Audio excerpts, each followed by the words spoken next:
Bom dia, meus amados. Vamos trabalhar aqui hoje um tema com o título A Quebra de Padrões. Neste tema também vamos abordar as doenças hereditárias, a genética das pessoas, as famílias, por que certas famílias têm membros que repetem o mesmo padrão continuamente. Também ali inclui-se as crenças, a predisposição de certas doenças, certos problemas, certos conflitos, e como romper o elo desta corrente, ou seja, a quebra de padrão. Então, as famílias, como laboratórios de almas, elas são formadas ainda antes da encarnação. É lá no plano astral que as almas se encontram e, de acordo com o que cada uma alma precisa trabalhar, ainda aqui neste mundo corpóreo, existem certas situações que são comuns para um grupo determinado de almas. E para facilitar o avanço, o progresso, a evolução de cada alma, elas traçam um plano, além do individual de cada uma, um plano coletivo, ou seja, um entrelaçamento de interesses, aonde, numa família constituída depois da encarnação, fica tudo mais fácil, porque, como se diz, fica tudo em casa. Nós já falamos aqui outras vezes que as famílias são realmente construídas antes da encarnação, já definido quem vai ser o pai, quem vai ser a mãe, quem vai ser os filhos, as filhas, quem nasce primeiro e por aí vai. Os grupos familiares que depois vão servir como verdadeiros laboratórios de alma. Nós vemos hoje quantas pessoas relatam, essa é uma doença hereditária da família. E a ciência mostra que sim, que certas doenças têm um certo grau e uma certa frequência dentro de determinadas famílias. Quando há uma pessoa no grupo, há a predisposição de outras pessoas do mesmo grupo também desenvolver com mais facilidade essa mesma doença, por exemplo. Aqui falamos agora de doença, depois podemos falar sobre outros tipos de problemas relacionados dentro de um grupo familiar. E nós acreditamos que isso possa ser verdade porque se há uma estatística, então a estatística mostra que há uma coincidência de fatos repetidos dentro de um grupo. Mas se nós olharmos pelo lado espiritual, pelas leis de causa e efeito, pelas leis de ação e reação, nas encarnações sucessivas, se nós entendermos de fato o que a alma está fazendo neste planeta, no mundo de provas e expiações, as lições que precisa aprender, os erros e os acertos, nós vamos ver que certas situações que algumas pessoas vivenciaram no passado, elas se repetem agora dentro daquele grupo, para que haja uma possibilidade maior de cura, de avanço, em termos de consciência, em termos de evolução da alma. Então, se a mesma energia, os mesmos atos, ações de uma pessoa lá nas vidas passadas predispõe aquela alma a ter uma certa doença, por exemplo, aquelas pessoas do mesmo grupo que têm as mesmas frequências das vidas passadas vão desenvolver também, ou têm a tendência de desenvolver mais facilmente a mesma doença. E aí chamamos de doenças hereditárias. Só que inverte as posições, porque não é porque o pai e a mãe têm certas doenças que os filhos têm a predisposição. É porque lá atrás, nas vidas passadas, todos tiveram as mesmas energias, mais ou menos acumuladas no seu perispírito, nos seus registros akáshicos. E agora precisam expurgar, mais ou menos também dentro de uma certa metodologia, dentro das reencarnações. Então, se a gente olhar de trás para frente ou de frente para trás, tanto faz, né? Uma coisa prova a outra. Mas não é, porque o pai e a mãe têm a predisposição de uma doença que os filhos também devem ter, mesmo naquelas famosas doenças hereditárias. E tem mais uma coisa, quando nós falamos que os karmas precisam ser resgatados, eles não precisam necessariamente ser resgatados através de doenças. Então nós podemos curar, transmutar, dissolver o karma através de outras ações. A doença é sempre a última cartada, o coringa, aquela moeda de troca mais dolorosa, mas também mais eficiente porque ela precisa de menos tempo para dissolver uma energia negativa de vidas passadas. As crenças também contribuem muito com isso. Num grupo familiar, as crenças são muito parecidas. Então, a crença, ela cria. Ela cria porque ela tem uma frequência de criação. Se eu acredito em algo, eu desenvolvo aquele algo mais facilmente do que se eu não acredito. Se eu não acredito, é difícil de criar. As doenças genéticas, elas têm uma repetição de padrão não físico, não biológico, não genético, como matéria que nós conhecemos, o corpo físico, por exemplo. Ela tem uma repetição de padrão nas ações, nas atitudes, na maneira de pensar, na maneira de agir, no emocional, em todas as maneiras que cada um vive durante a sua vida corpórea. E é por isso, então, que o grupo familiar se reúne e tem a predisposição.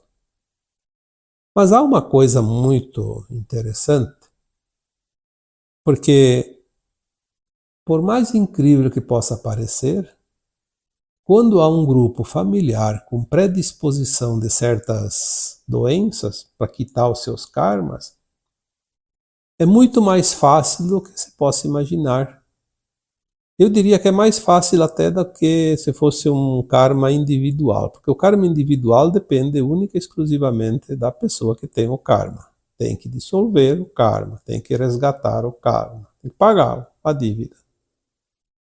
No grupo familiar, quando é um padrão, um paradigma, é mais fácil porque vamos supor que tem uma família de 10 pessoas, pai, mãe e 8 filhos. Ou mesmo alguns netos, algumas noras ou genros, enfim, família. Mas de preferência que tenham o mesmo sangue. Então, deixaríamos aqui pai, mãe, filhos e netos. Quando uma alma encarnada, uma pessoa daquele grupo familiar quebra o padrão, todo o grupo se cura. Isso é uma norma dentro das leis divinas. E eu acho isso incrivelmente fantástico, porque qualquer situação, qualquer paradigma, quando é padrão familiar, basta apenas uma pessoa quebrar. Porque aquela que quebra, ela é automaticamente curada e as outras também se curam. Porque se não fosse assim, aí ficaria complicado, porque nós dependeríamos, nesses casos, que todos fizessem a cura. E se um não faz, como é padrão, então todos os outros não têm salvação. Seria realmente trágico se fosse assim. Então, quando se quebra um padrão, se rompe o elo da corrente. E quando se rompe o elo de uma corrente, a corrente não está mais inteira, ela se desfaz. Quando um faz o esforço, ele faz pelo coletivo. Esta também é uma razão de as famílias ainda primarem pelos laços afetivos. Porque se não fossem os laços afetivos, na primeira encrenca, a família se desfaz. Cada um vai para um canto.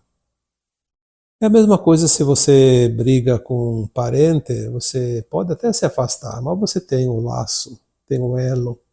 Você não vai conseguir viver isolado. Por mais longe que você esteja, vai estar ligado emocionalmente. Sempre vai lembrar que vai ter um pai, uma mãe, um irmão, um filho, um neto, um avô, uma avó, enfim. Porque se não fosse assim, as famílias não viveriam juntos tanto tempo. Claro que há certas famílias que há um rompimento e as pessoas se afastam definitivamente. Mas mesmo se afastando, sempre vai lembrar, vai sonhar, vai ter uma ligação. Essa ligação não consegue se romper. A afetividade nas famílias, elas também têm um propósito de não só curar esses paradigmas, esses padrões, mas também a procriação, a gente sabe disso. Se não fosse assim, as crianças que nascem, elas têm que ter um cuidado, e se não tem ninguém para cuidar, elas são abandonadas. Seria uma tragédia.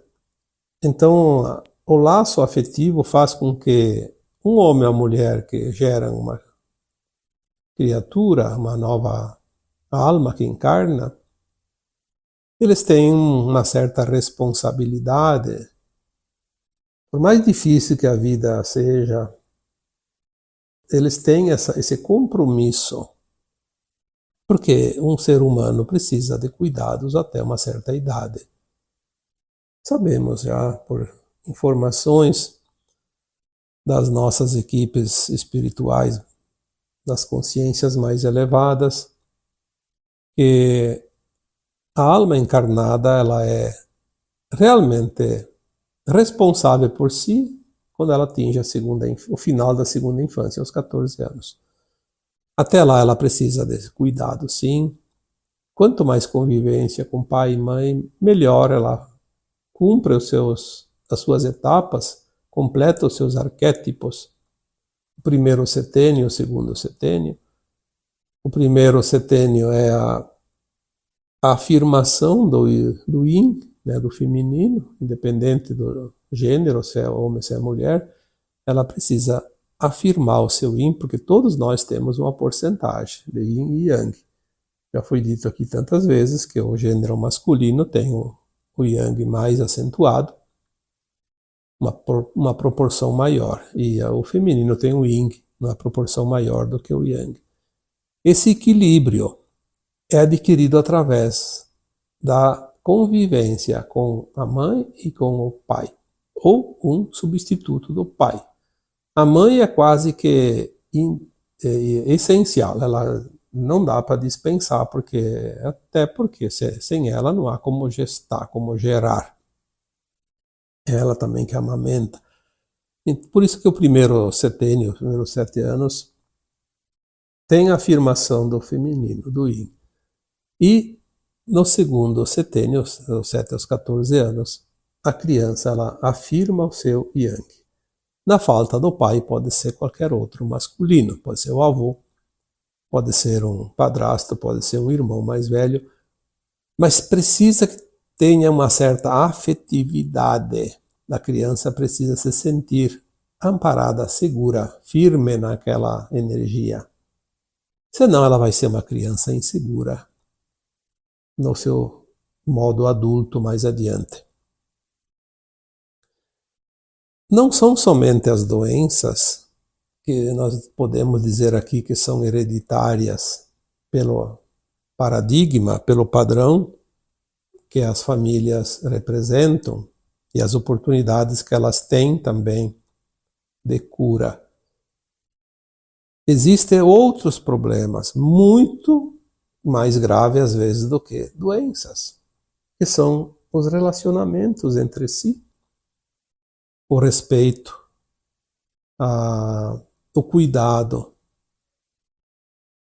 o trabalho também, sim, porque tem algumas famílias que parece que tem alguém dentro da família que exige que os outros trabalhem para ela, como se fosse como se diz no popular, um gigolô que depende do trabalho dos outros para viver, né?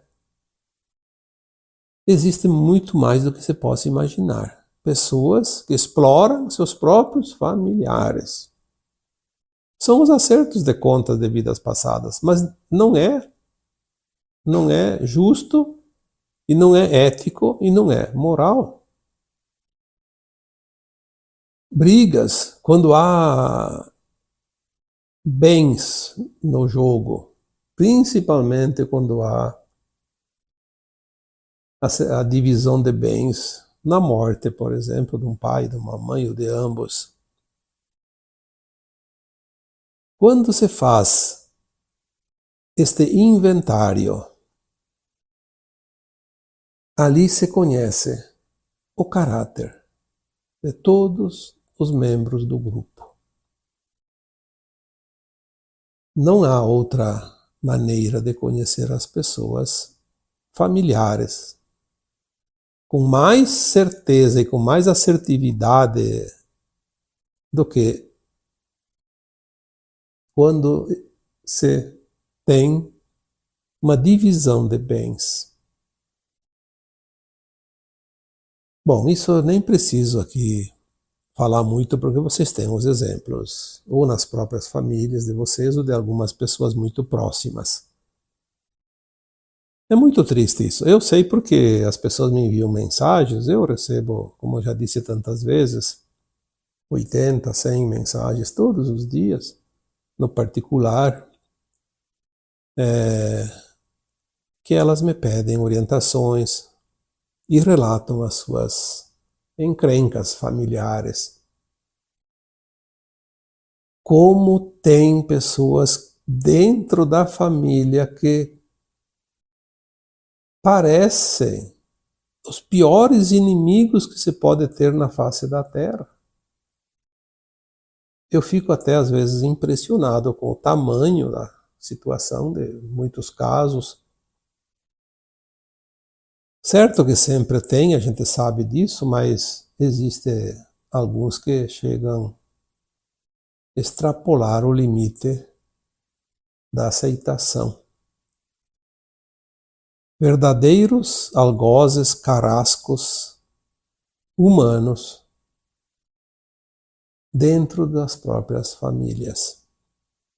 É claro que se nós vamos fazer uma avaliação, uma verificação, uma análise, um estudo muito profundo, vamos ao passado de ambas as partes e ver lá no passado que a vítima de hoje foi o algoz de ontem, como sempre dizemos. Mas se aquela pessoa que hoje faz o mal para os seus familiares entendesse que isso também não é futuro, porque lá adiante vai se reverter situações e ela vai pagar muito caro por isso também. É preciso compreender por que certas situações se repetem dentro de um grupo, um certo padrão, para que alguém consiga quebrar o padrão. Quando é duas pessoas que não se entendem e uma quer que o outro mude, é sempre assim.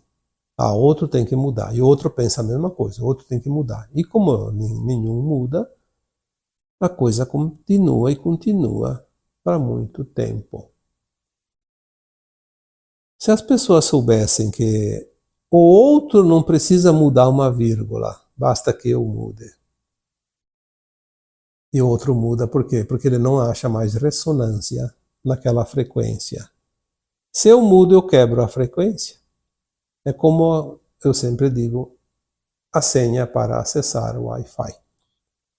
Se muda o aparelho, tem que fazer uma nova senha. Se o administrador lá do aparelho muda também, reconfigura ele, tem que mudar, tem que achar nova senha, senão não acessa mais. Então, quando você tem encrenca com alguém, mude a configuração, a senha. Mude você. O outro não vai mais se acessar naquela frequência, ele vai mudar. Aí você vai dizer, o outro mudou. Sim, o outro mudou. Sem que ele soubesse que ele mudou. Ele simplesmente não encontrou frequência em você e ele começa a agir diferente. É como as pessoas que gostam de futricar nas páginas dos outros, nas redes sociais, nas postagens. Aqui mesmo no YouTube, no Facebook, em todas as redes sociais. Às vezes você coloca um tema com todo esmero, amorosamente. A gente tem que tirar um tempo que não se tem para ficar aqui passando uma informação. E quantos fazem isso? E tem aqueles que se acham dono da verdade, mas que tem dentro deles realmente aquele bichinho da ignorância, eu digo, porque não tem outra palavra para explicar, porque se é maldade, tem coisas mais interessantes para eles se saciarem do que ficar criticando, ofendendo. Mas uma coisa todos nós sabemos, se nós não entramos na frequência, perde o acesso, perde a graça, e eles somem. Mas basta que um só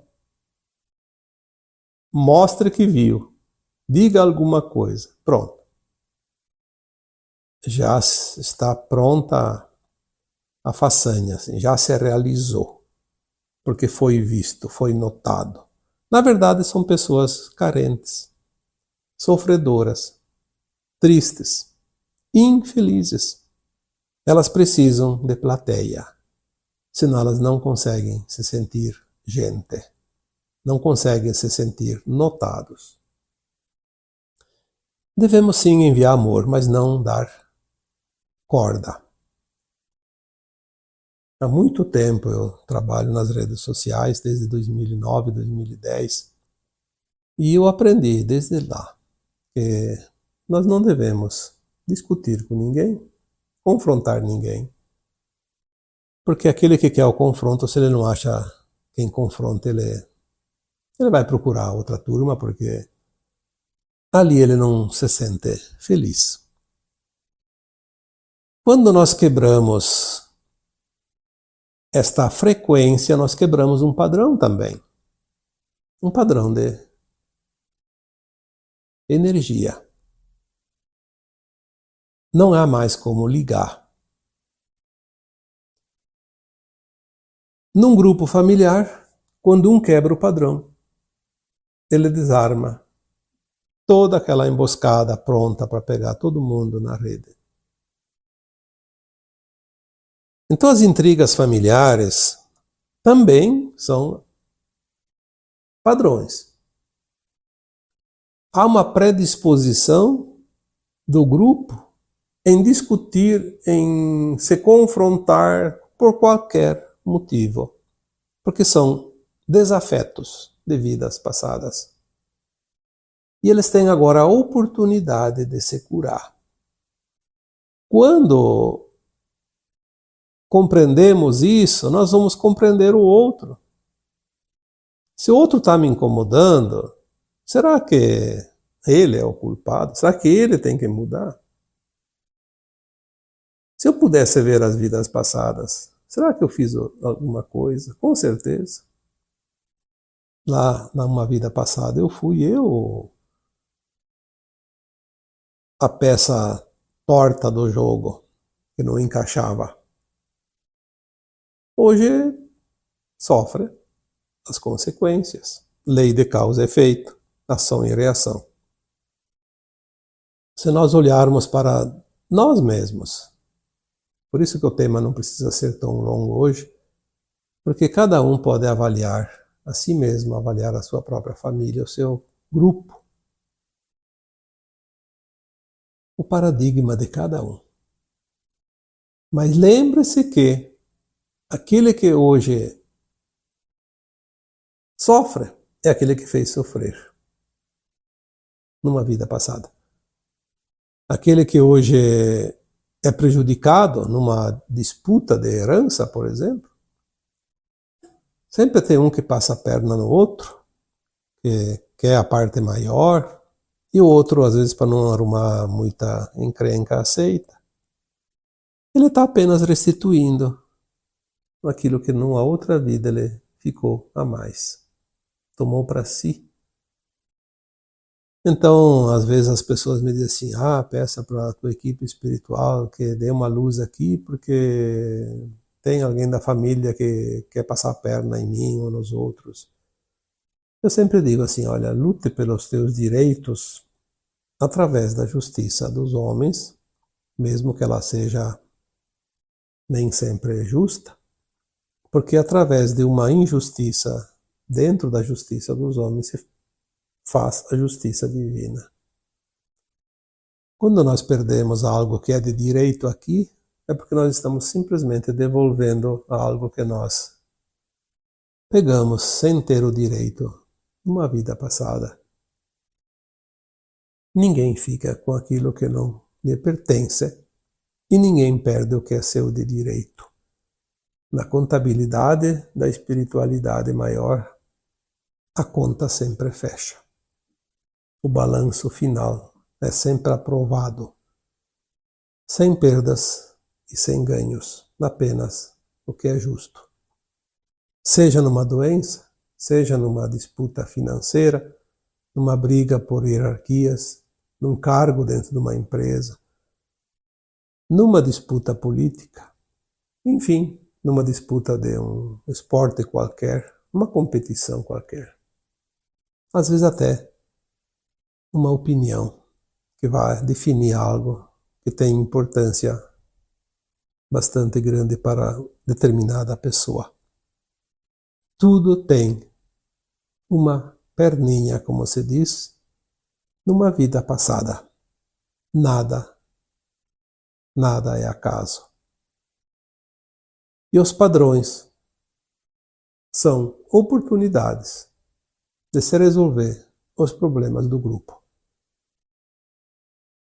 Espero que vocês tenham entendido alguma coisa hoje. E se tiver alguma situação dentro da tua família, procure compreender. Porque quando compreendemos, nós aceitamos. E quando compreendemos e aceitamos, nós soltamos. E quando nós soltamos, nós nos curamos. Estamos realmente dissolvendo uma dívida, um karma, uma situação mal resolvida numa vida passada.